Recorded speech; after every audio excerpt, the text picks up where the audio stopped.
હું છું ચારોલનો દરબાર અને આપણે આવ્યું છે જોઈ લો આ ચારોલમાં મોટું તલાવ છે અને બીજા આ બાજુ છે જો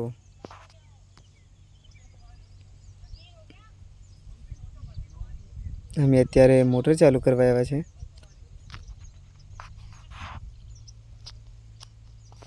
જો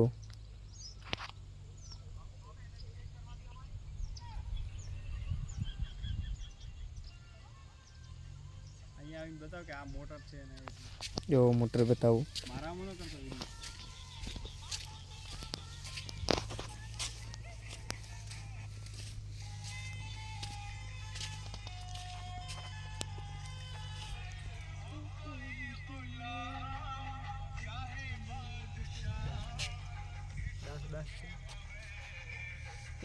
જો અમારા ભાઈ નાચે છે અને એક ભાઈ જોડે છે આ લંગોટિયા ભાઈ પણ છે